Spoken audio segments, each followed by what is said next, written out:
What's up, guys? Okay, so clearly, if you're here, you love to talk about true crime. You love to talk about true stories. People love to talk about true stories about murder and other brands of brutality. I mean, it's human nature to be curious. So we all love to hear about brutality for some reason and grift. We have gorged on them since the beginning of modern journalism. But for some of these true crime channels on YouTube, I question a few of these channels' ethics. They are interfering in real people's lives. And I'm talking about real, living, breathing human beings. We all have wrestled with boundaries with these subjects. We all sift through the evidence and reconstruct the timelines and try to create a coherent narrative from fragments. That's pretty normal when you're working on a true crime and researching true crime. Of course, networks have to be more ethical. They have guidelines for obvious reasons, like, maybe avoiding ruining people's lives. But here on YouTube, it seems some channels just flat out don't care. They don't care that some info they give out or things they say affect real people. Some channels don't have very clear boundaries. They say things not knowing if what they are saying is even true. Most have not even been confirmed. Unfortunately, though, YouTube true crime community doesn't always have to produce content based on facts. A lot of channels speculate. A lot of them give flat-out lies as truth. Or, of course, add their own narrative when there's obvious explanation for things such as, photographs or Facebook post. But it seems so ridiculous when there is actual evidence to refute the claim. Easily found in the discovery and easily disputed with the actual Facebook post made by the actual Facebook poster. So what makes these channels lie when the evidence is readily available? Should we take some YouTuber's word over a discovery document or over the Facebook poster's word? The actual person that was actually living the moment? No, that's just flat out stupid, in my opinion. When they have lied continuously and things obviously obtainable by all of us, yet they continue to discredit themselves repeatedly, it says a lot about them as a person. In my opinion, it's very inappropriate and libelous to discuss unverified things and theories, particularly when wondering about a private citizen's involvement in any so-called crime, just like the information the other channel gives about the suitcase and the unknown woman at the Watts house questioning if the Rusiks had someone go to the Watts house and retrieve so-called evidence, or that they took their daughter's suitcase to potentially hide or get rid of evidence pertaining to the makeup bag inside of the suitcase, because by not presenting all of the facts surrounding this makeup bag and unknown woman, they just look like a liar. And that's exactly what the other channels did when discussing this makeup bag, when officers knew exactly what was in it. Yes, that was never discussed. And discussing the woman seen at the Watts home not telling the right time and all of the information included in the discovery, the other channels actually refer to the Rusiks as disgusting. For what? What, based on information they have clearly lied about? If people claim their channel represents honesty and integrity, then why are they dishonest? They know the information they have given on this subject was untruthful, and to even associate themselves with the word integrity is laughable. And for the people, including other channels, I encourage you to prove me wrong. Show the evidence that I have lied. I don't see many channels, any channels that defend the other channel, yet there are countless channels proving this particular channel wrong. Now that channel is disgusting. I feel that it's quite reckless. You do have an audience, so why would you try and use that audience to continue your lie and make the Rusiks look guilty of something when you obviously have the documents that prove to the contrary? That's slander.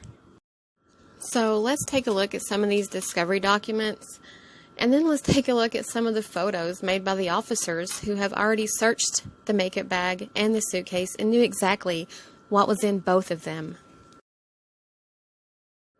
Supplemental Report on Discovery page 70. I noted the location of what was believed to be Shanann Watt's personal luggage with the ID attached to the outside indicating Chris Watts. It appeared to be completely packed with clothes and overnight items, toiletries as if still packed from a trip that I was informed Shanann Watts had recently gotten back from. I unpacked the items to examine anything that might stand out as abnormal with photographs. It appeared to have normal personal clothing, items, toiletries that anyone would take on any small trip. And right there is the obvious evidence that the officers have already searched this suitcase, and they have obviously searched the makeup bag. So what was the point in even making a video discussing these items? Because all you did was cause more people to make up more rumors about what could possibly be inside this makeup bag. And as you can see here are the photos of the search of the suitcase. And obviously you see the makeup bag right there. And I think it's pretty clear that this bag was searched thoroughly. Everything had been taken out. Everything had been photographed. The officers knew what was in the makeup bag. So what was the point of all of the comments? Because if you ever had watched the video, if you go down into the comments section, you'll see comments like, I bet she had Oxycontin in that bag. I bet she had prescription drugs with other people's names on it.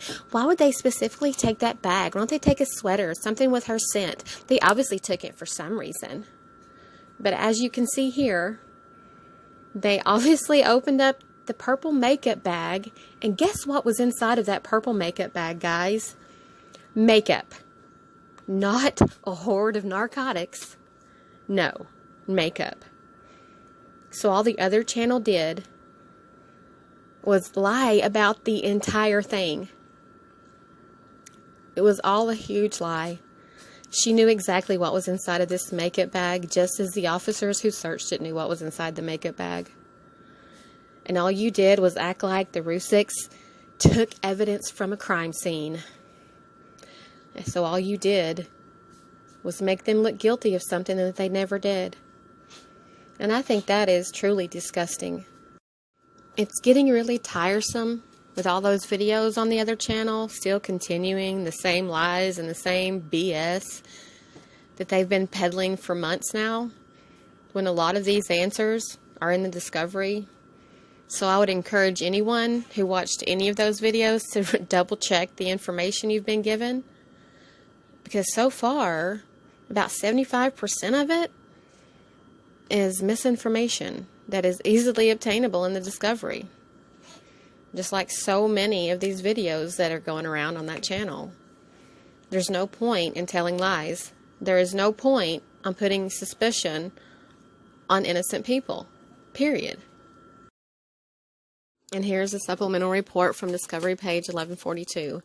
With the knowledge Frank and Sandy Rusik were returning to Colorado to collect Shanann's personal belongings, I contacted them to request consent to search Shanann's suitcase. When they returned to the house and learned Frank took the suitcase back to North Carolina from his previous trip to Colorado. When I asked Frank about Shanann's makeup case, he confirmed it was still in the suitcase and they had not opened it yet. Okay, so if they took evidence from a crime scene, so why would they have an officer calling them for consent to search? Yeah, I think that's pretty self-explanatory in my opinion. They obviously did not take evidence from a crime scene. Period. How can one take evidence from a crime scene when this makeup bag had not yet become evidence? I'm just curious. Does anyone know the answer to that question? And this is another part of the same supplemental report on Discovery page 1142, and I'm only going to read almost about halfway down. I recognized it as the same high-gloss purple bag I observed previously in Shanann's suitcase during the residential search. Additionally, a photo taken by Frederick Officer on August the 15th, 2018 at 7:41 a.m. shows the contents of Shanann's suitcase and her purple makeup bag is clearly visible. I entered the makeup bag into evidence pending transfer to CBI lab for comparison testing, nothing further. So I think it's pretty clear, guys, that the officers knew what was in the purple makeup bag. There was no need to make a video wondering what was in the purple makeup bag with all the assumptions made in the comments. And no one ever corrected anybody in the comments section. Not one person corrected them. Not one person brought up discovery documents or photographs or the fact that everyone knew what was in this daggum bag.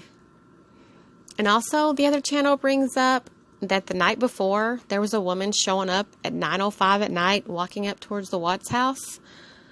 That's also not true.